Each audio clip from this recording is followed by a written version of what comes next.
Hello and welcome to वैदिक विदाता। सो काफ़ी सारी रिसर्च के बाद मैंने सोचा what kind of a new playlist should I make. So I've decided, let's talk about particular planets and its particular essence.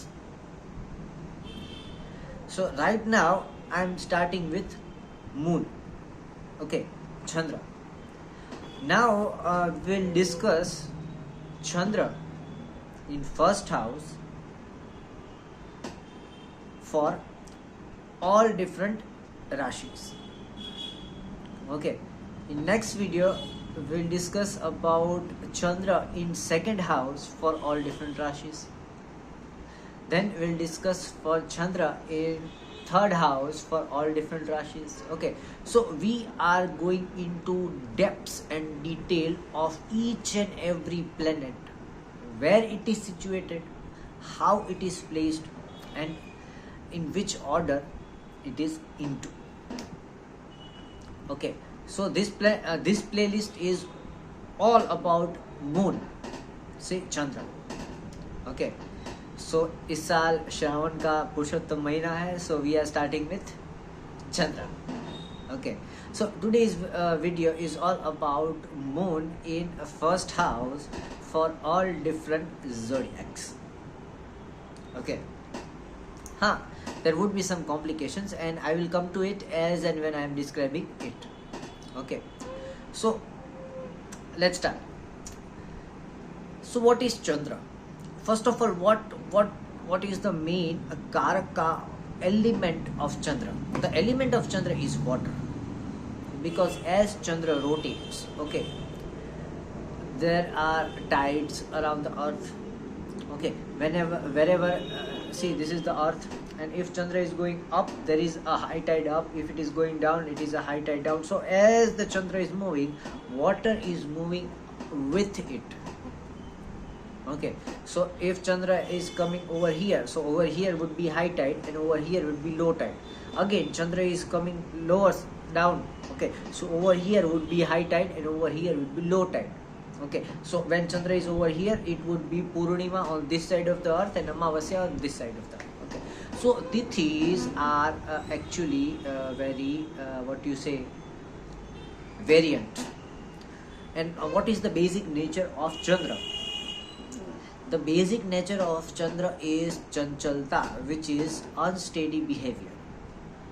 Okay, when we'll talk about Sun, we'll talk about fixed behavior, fixation. Okay, because Sun is all about being fixed at its point. Sun is at its own point, rotating around its own point. But let's talk about Moon. Moon is not rotating around its own point. Moon is not fixed at one point. It is revolving. So what does Moon denote? Moon denotes chanchalta. Okay, unsteady behavior. Just like mind is so wavering with thoughts, similar is your Moon, because Moon also represents mind. So wherever your Moon is placed, there would be a lot of chanchalta or sthirta, which is unsteadiness in your life aspect. Okay, so talking about the first house, what is the first house actually? First house is your head. Okay, first house is your mind. First house is something which creates your personality. Okay, your first impression. Getting my point? So Moon being in first house is usually good. Usually good. Now as we come to different signs, we'll understand in which sign it is good and in which sign it is bad. Usually it is good. Okay. See, Lord Krishna had Moon in first house. Okay, so you would have Moon related things around you when the Moon is placed in first house. When Krishna was born, his father has to cross water to take him somewhere else. Again, water, tides. What does it represent? Moon, Chandra. Okay, So whenever Chandra is in first house and it is not suppressed by being in conjunction with other planets, then water is going to play a big role in your life. Let's say water, mind, okay, whatsoever the nature of Chandra we are talking about. Okay, so we will start with Chandra in first house in Aries. So let's talk about Aries. Aries is a sign. What's the symbol of Aries? The symbol of Aries is a goat. Okay, and goats are typically creatures that act. They rather don't think a lot, but emphasize on performing things. You've seen mountain goats climbing up and up and up. Okay, so even at the difficult climb, goats feel it easy to climb up. Okay, now why does a goat be able to do it and not other creatures? Because the goat does not think 10 steps forward. It just walks a step ahead and then again walks another step ahead. If the goat had to speculate 100 steps ahead the mountain and then it used to climb it, it would be nearly impossible for the goat. Okay, so goat represents spontaneous action taking. Okay, that's Aries. The lord of Aries is Mars. And what do you need when you need to spontaneously act? It is your spontaneity which comes from your fearlessness. Okay, because the lord of Aries is Mars, people are usually, if Mars is placed good, okay, but let's assume for time being. So moon in the first house in Aries, how does it give you? The fall. Okay, what fruits is going to give you? First of all, moon in the first house, it's going to give you excellence in your arts, in your skills. Now what kinds of skill we are talking about? We are talking about Martian skills.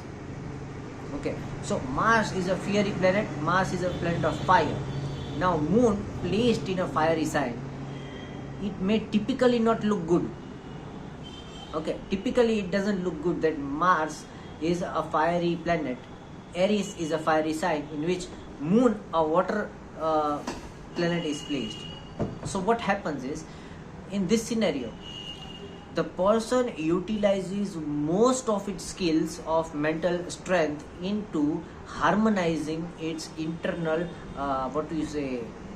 energy, or redirecting the efforts. So you have to spend a lot of mental energy in your own self. Whenever Mars is in first house in Aries, the person has to undergo a lot of mental strength, a lot of mental energy is to be given in self-control, in self-resistance. Okay, until and unless the Lagna Lord Mars is either debilitated or placed in the 12th house. This is going to be the case. Okay, or as I said, first house has any conjunction with the moon. This, we are just talking typical case of moon in first house in Aries. Except the lord of the first house, the Lagna, is either in 12th house or debilitated. Okay. So the person is going to utilize a lot of strength in self-control. How to keep yourself calm, how to be directional in life. Okay, focus. The person gives a lot of strength in self-focus. So what happens is, when there is a mode of action, okay, when you are acting, you have literally around 40% energy left in your mental strength. So what you do is, you spontaneously act. Okay, you don't think long. You are not a planner and an organizer person. Okay, you don't plan too much. You plan around 1 or 2 steps ahead, but not you are not a person who would plan 10 steps ahead. Getting my point? So understand, this is how moon is going to work. Now let's talk about the drishti of moon. The drishti of moon is watching the 7th house. 7th house is the house of spouse.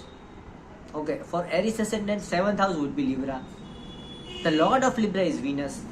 Okay, so now if moon is looking at the 7th house, it is desiring the 7th house. It is desiring mental peace. See, the initial thing the moon desires is mental peace. The secondary thing it desires is clarity.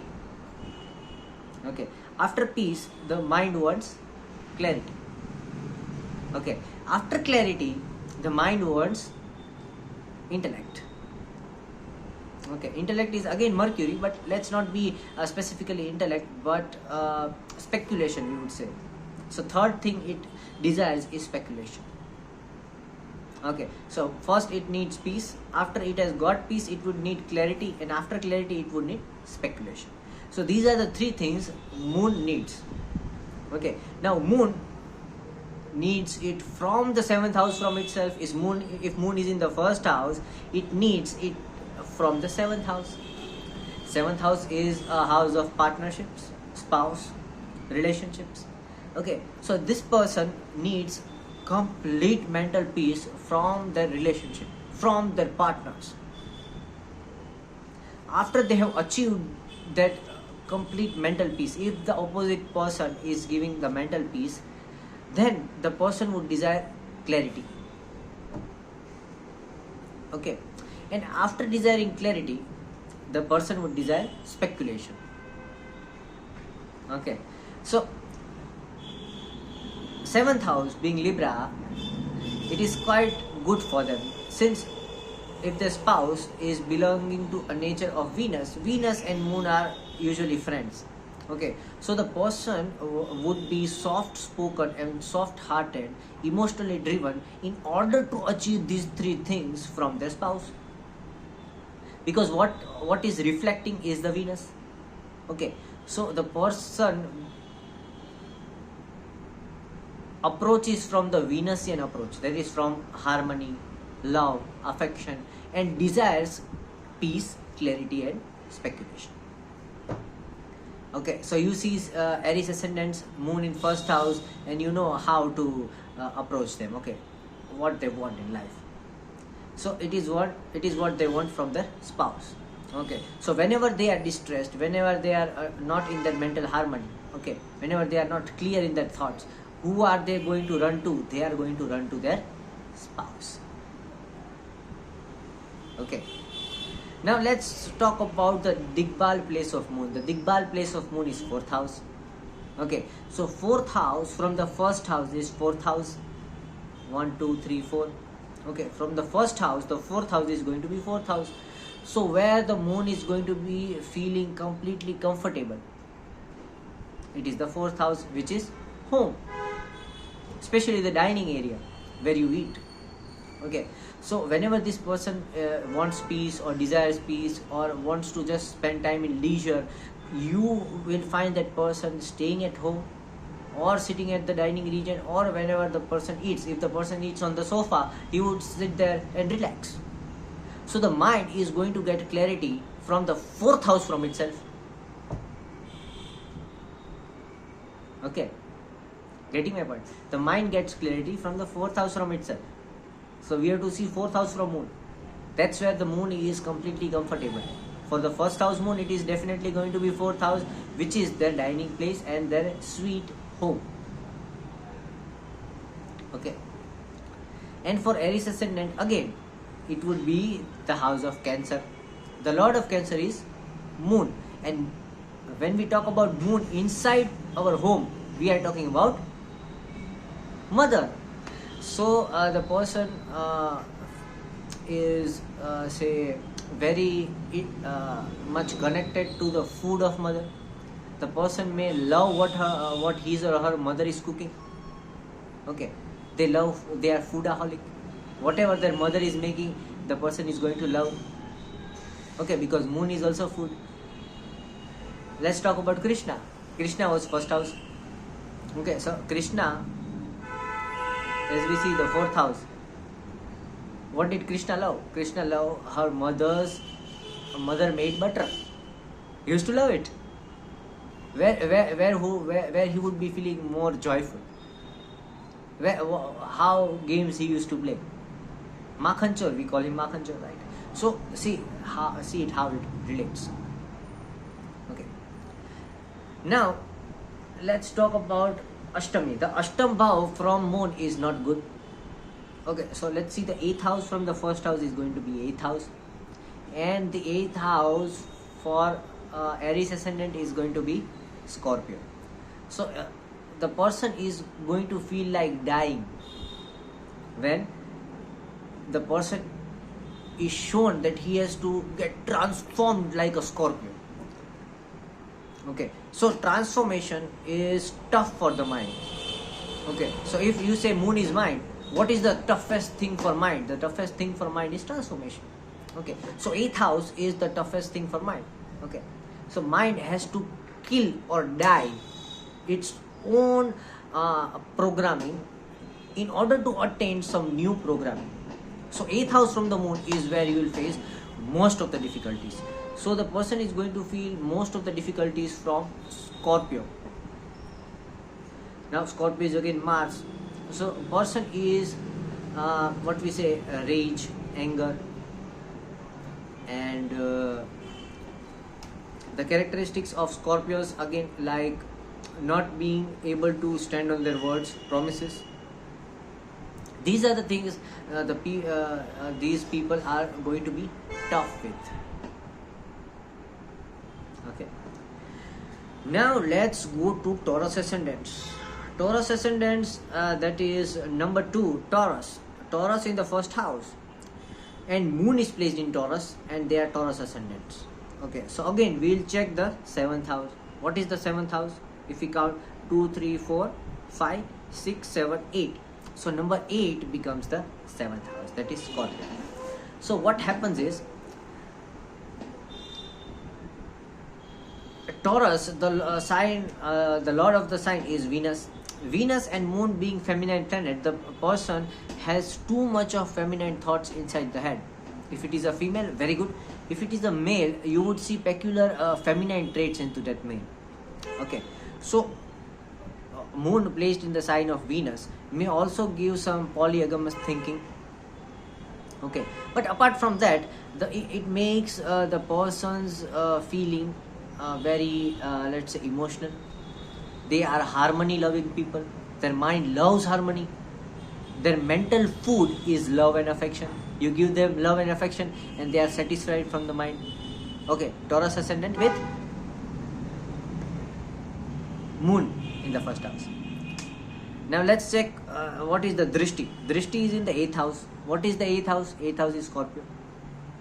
Sorry, it is in the 7th house and the Rashi is 8. So it is Scorpio. Now see what they demand from the spouse.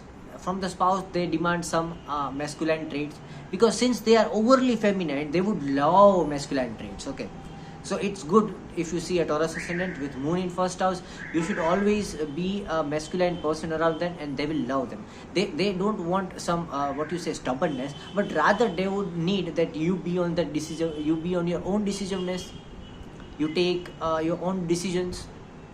Okay, don't ask everything. If they ask, give them a straight answer. They would love it. Okay, so that was 7th house. 7th house Scorpio, and the ruler is Mars. So they love, actually they desire masculinity from the opposite person. And what is the 4th house? Where are they most comfortable in? If you see, the 4th house is 2, 3, 4, 5. Number 5. So they are most comfortable with their father. Okay, because the ruler over here is Leo. Okay, so these person are tremendously comfortable with their father and they love their father like anything. Okay, they are father loving people. Whatever their father says, it is what you say, agya. It is what they have to follow. Getting my point? Now let's see the 8th house from the first house. The 8th house from the first house is going to be number 9, that is Sagittarius. So where would they feel most uncomfortable in life is where they need to change their core values.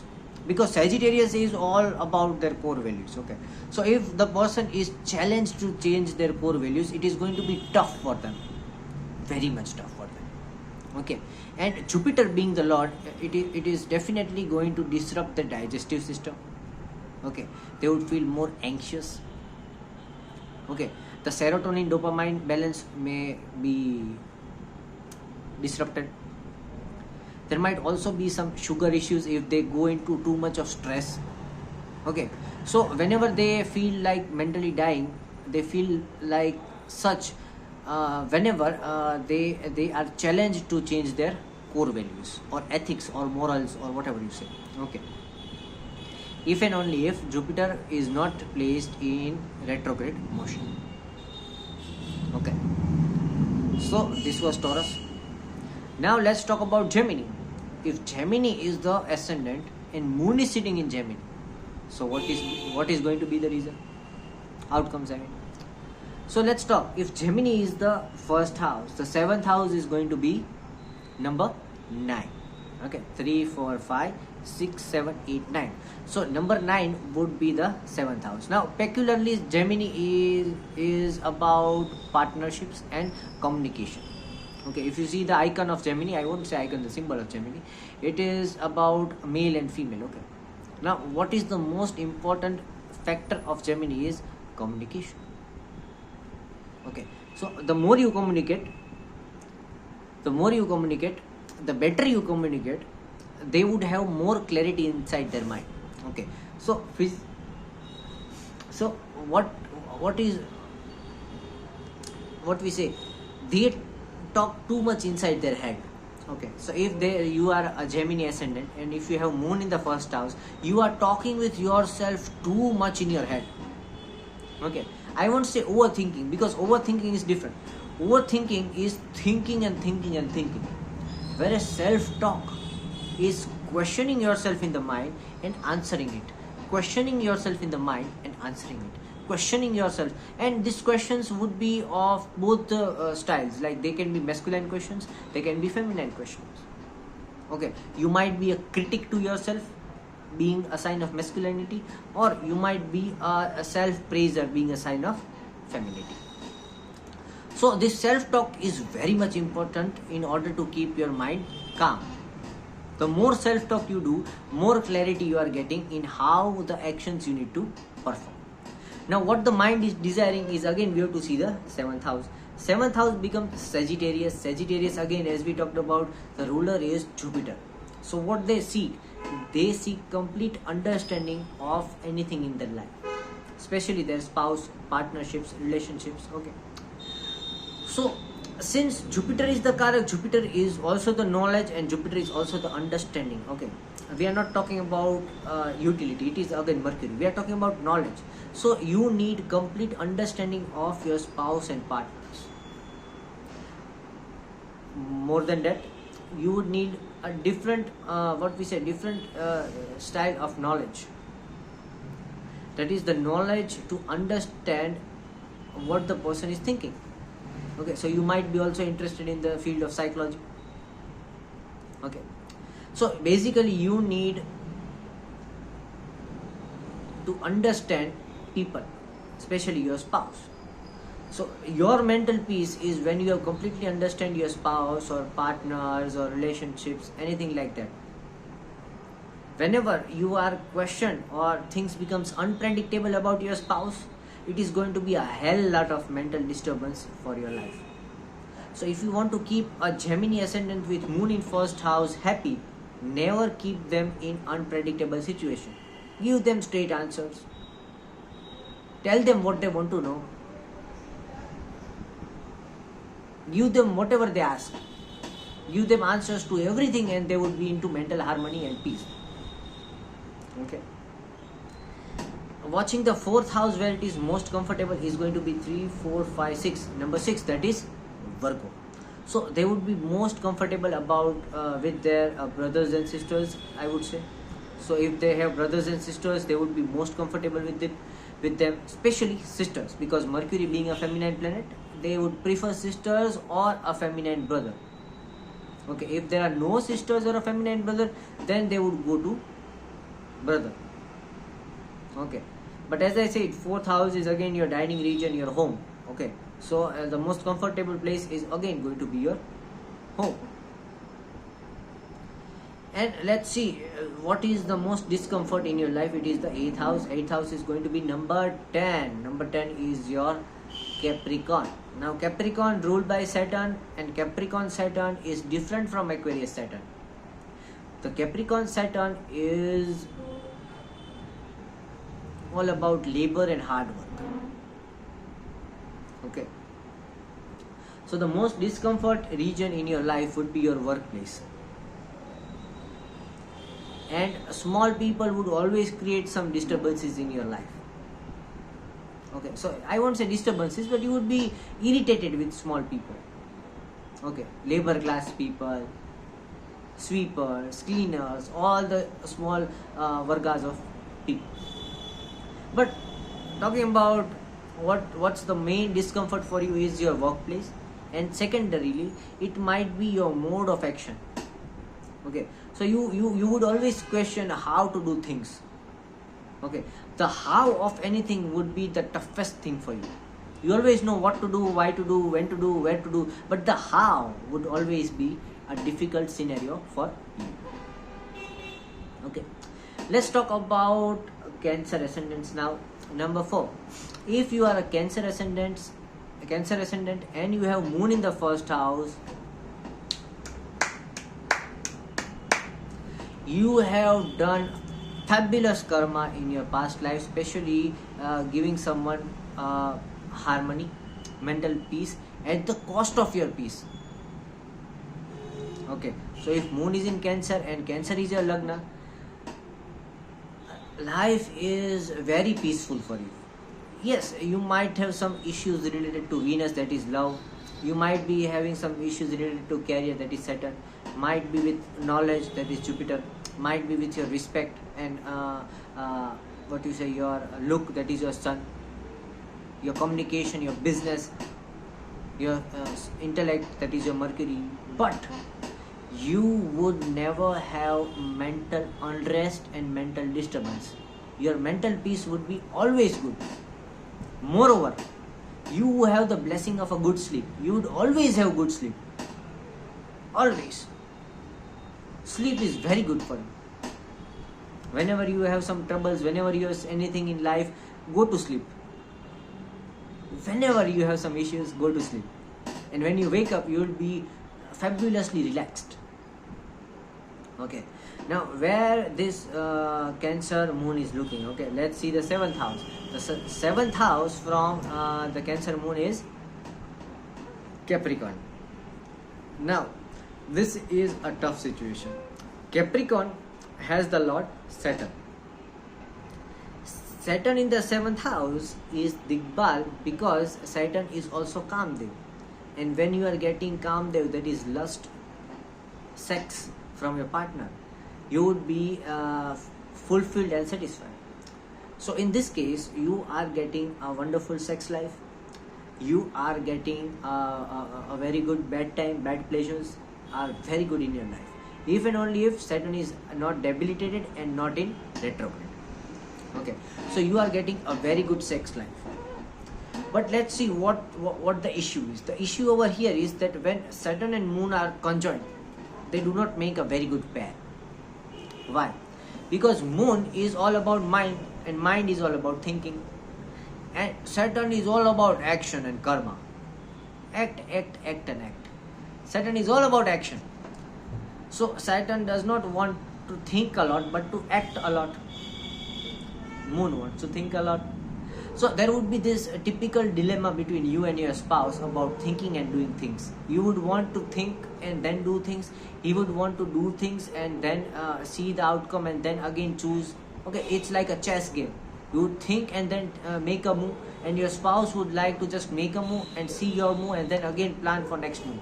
Okay, so this can be a dilemma between you both, and this can create some issues.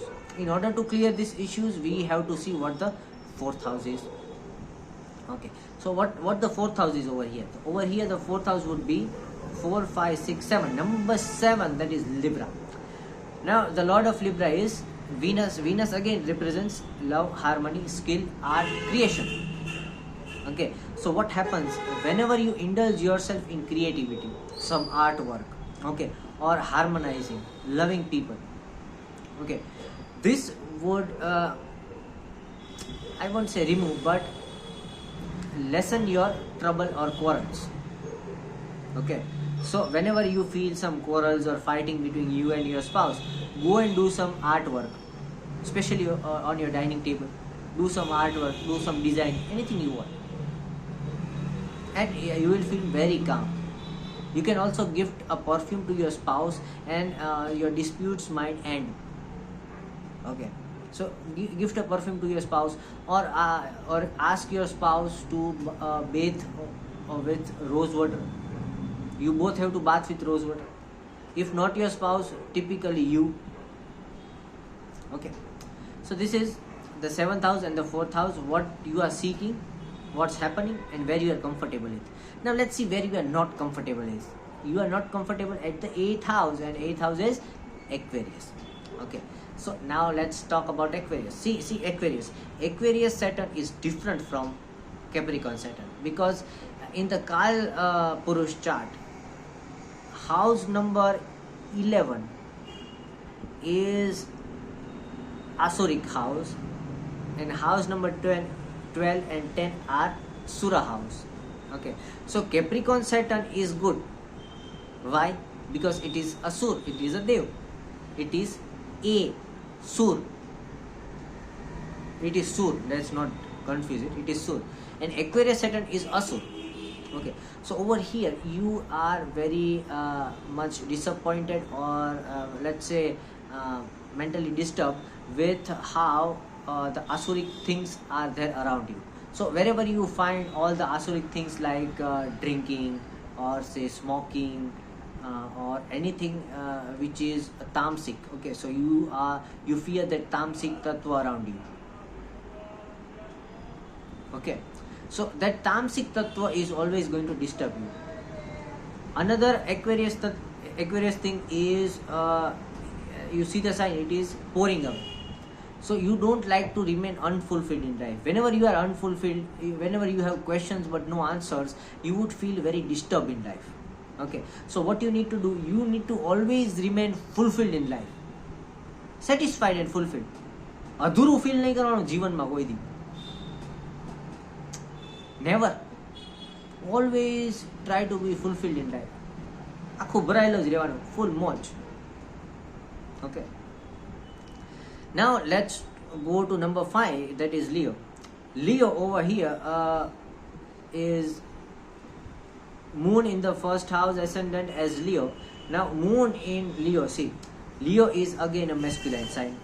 Okay, and Leo is the Agni because it is Sun.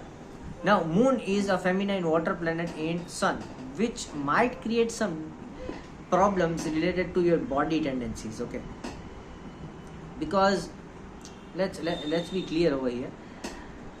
Sun is all about heating up and energy and radiating out, whereas Moon is all about creating waves.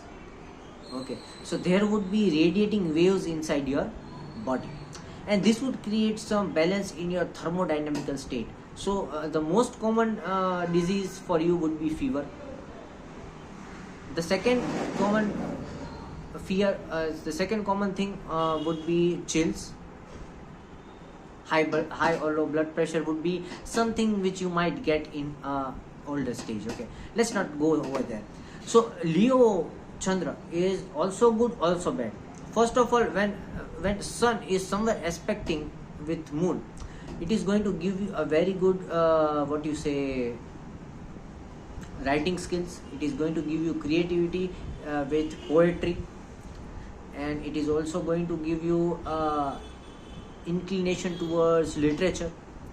So these are the things your mind would love. Okay, so whenever your mind is inside some troubles, okay, what you do, you go into literature, you go into philosophy, you read some philosophical books, you write something. Okay, write your mind out, and you will feel so much of clear and relaxed. Okay, now see where it is looking. it is looking at the 7th house, and 7th house from the 5th Rashi would be 5, 6, 7, 8, 9, 10, 11. 5, 6, 7, 8, 9, 10, 11. Aquarius. So Aquarius being in the 7th house. Again, see, this is going to create a very big trouble with you and your spouse. Because your spouse and your views are totally different. So what you have to do, you have to accept the fact that there are two different individuals trying to live together and harmonizing with each other. Okay, so you have to understand that your harmony is not just a requirement. The opposite person should be equally harmonious in your relationship. So the best way you have to remove is your selfishness.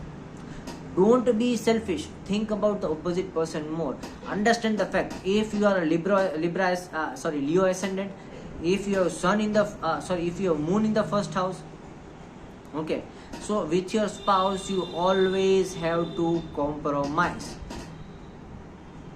Get the thing straight. You have to compromise with your spouse always. He has to compromise with you always. Only then your relationship would work. The moment you guys don't compromise for each other, things would be worse. Like literally compromise. You don't like to eat pizza, you have to eat pizza when your spouse is asking you to. Okay. You don't. Your spouse does not like black color clothes. Your spouse has to wear black color clothes if you want your spouse to wear it. Okay. So both partners should be equally compromising. They have to learn it to compromise for each other. Only then your relationship would be successful and giving you mental peace. Okay, so find a compromising partner, and before that turn into a compromising person. Okay, now let's see number 4, where it is most comfortable. So number 4 from number 5 is 5, 6, 7, 8. Number 8, and 8 over here is again a Martian sign. Okay, so Martian sign is always tough with the moon. The moon is your mind, and your mind does not like tough things. It likes easy things. And Mars is a tough thing. Mars is always about exercise, being a tough guy, okay? And especially Scorpio Mars. As tough as the skin of Scorpio. Okay. So over here, the main issue would be aggression, rage, and hyper decisiveness. Do not take hyper decisions.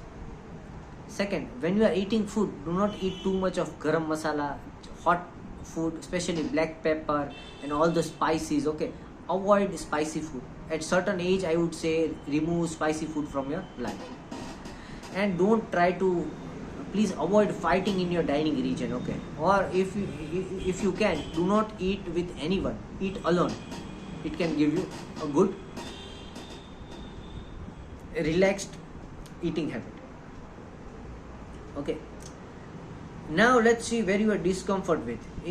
Let's see your discomfort is your 8th house. The 8th house from the 1st house being Leo would be number 12, which is Pisces. So you are very discomfort with change, especially in reverse. If people are trying to change you to a total opposite scenario. See, what is the sign of Pisces? Pisces is all about two fishes, okay, like this. So this is Pisces. Okay, one fish is going this way, another fish is going this way. So it keeps on changing like this. Okay, it keeps on changing like this. So what does the fish demand? One fish asks to go in this direction, another fish asks to go in another direction. So Pisces is all about getting opposite, being opposite. I hate Pisces. Why? You have to walk forward, then again you have to walk backwards, then again you walk forward, then again you walk backwards, and you repeat it. At the end, where are you? Nowhere. Wherever you started, you are still at the same point. What you lost is a lot of energy, and still you are nowhere. Okay, so Pisces is something I am very critical about Pisces, because if you give them one thing, then they would ask for another thing. If you give them another thing, they would ask for the previous thing, and your life is always about this and that and this and that, and there would be no stable view. Okay, it's like two fishes, one after the other. You give them love, then they are like overly cherished with love. They don't want love, they want all the masculine traits of, okay, I don't want such a feminine love, I want some masculine traits.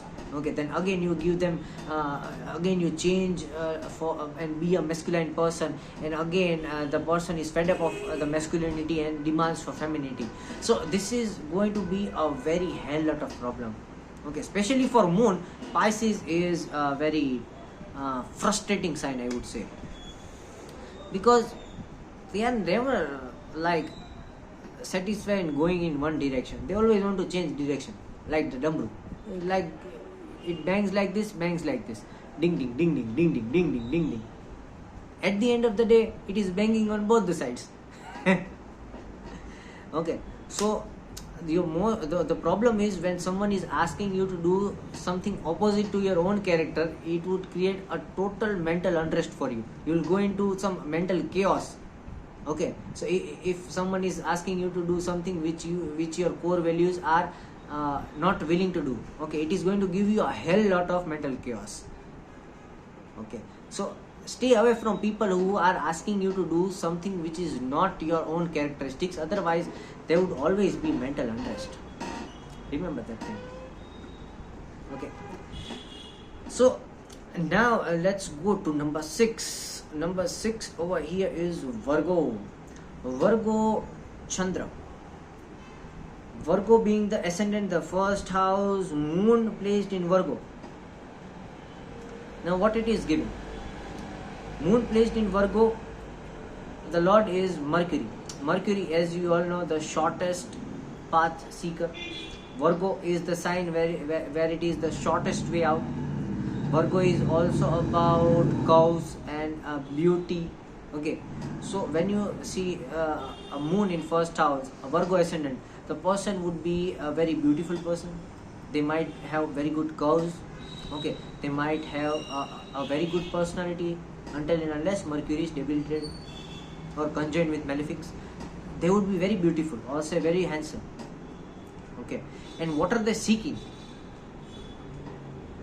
First of all, they would have a lot of intellect, smartness. And what are they seeking?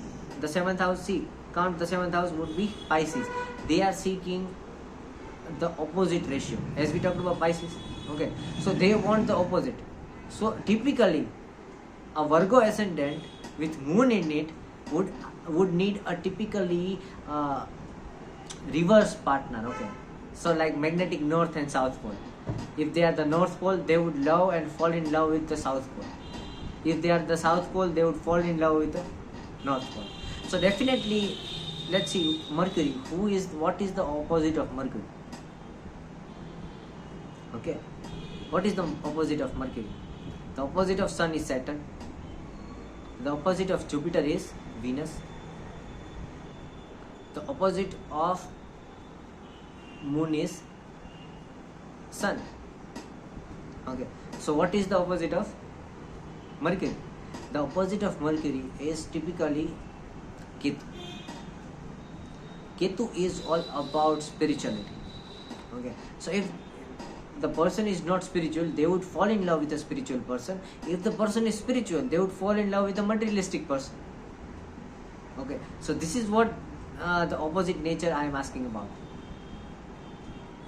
Okay, let's see the 4th house. The 4th house from Virgo is going to be 6, 7, 8, 9. Number 9, that is Sagittarius. So typically in the dining region, what they would love the most is food.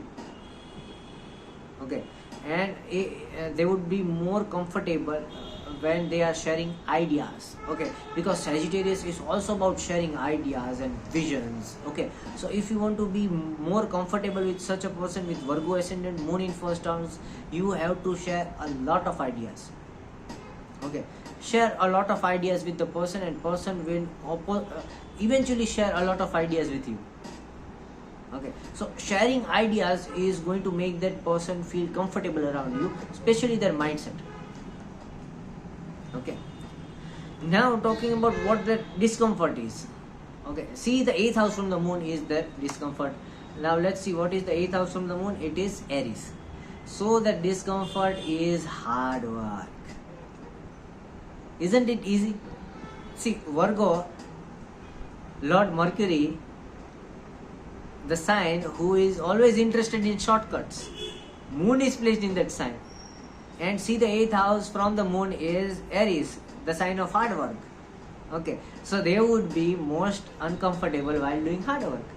You give them any hard work and they would feel very uncomfortable with it, or they would find the easiest way to do it. Okay, it might reduce the quality, but they would still love to do it in the easiest way rather than the tough way. Okay, so that was Virgo Ascendant. Now coming to Libra Ascendant. Since the video is getting longer and longer, I would cut it into 2 parts. Okay, so we will end after the Libra Ascendant. So talking about Libra Ascendant, Libra being Lord as Venus. Now Venus in the first house is typically a person who does not oppose to anything in the society. Okay, like literally anything. They would love everyone doing anything or anyone doing anything. Okay, now moon placed in that sign, both becomes feminine. So this is going to give you a feminine mindset, especially that which does not opposes to think. Okay, so there would be one thing which is very less inside you is your critical thinking. Okay, because if the first house is Libra, your mind is like Libra. Now a Libra mind, a feminine mind with moon placed in it over and above is going to reduce your critical thinking. Okay, so you would lack critical thinking in your life. Okay, let's see the 7th house. The 7th house from the number 7 is Aries. So again, the Lord of Aries is Mars. Now what they want?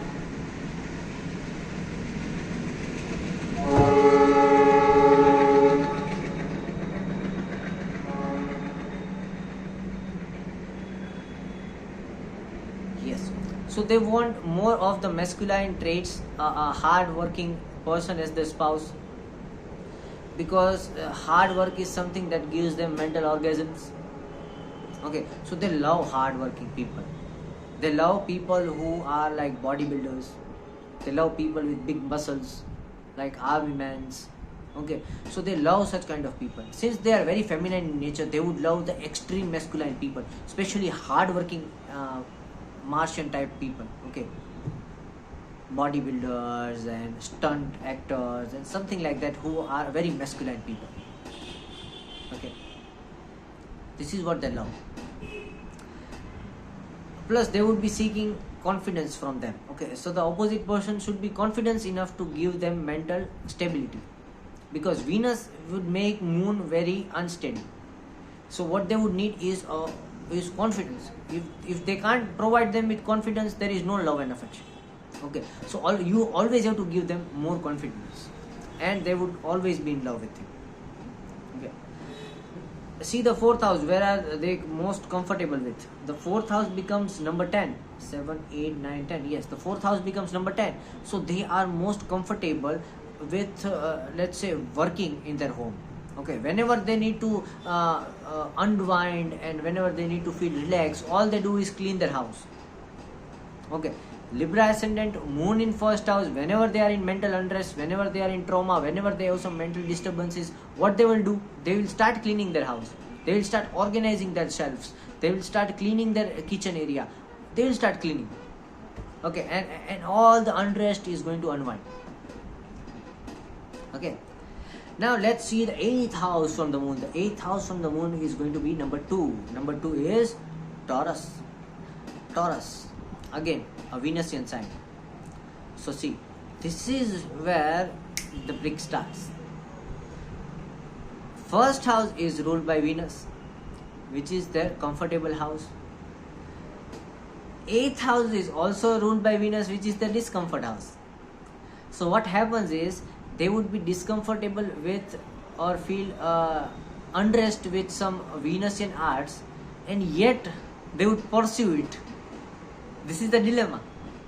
Okay, they would be a dilemma person, because see, they would love Venusian arts like drawing or say art, coloring, graphics, designing, music, singing, dancing, XYZ, all the Venusian traits. Okay, but they would feel themselves more discomfortable with the same few of these traits when they start doing it. Okay, so they would feel the appeal to do all the Venusian traits, but when they actually start doing it, they would feel discomfort.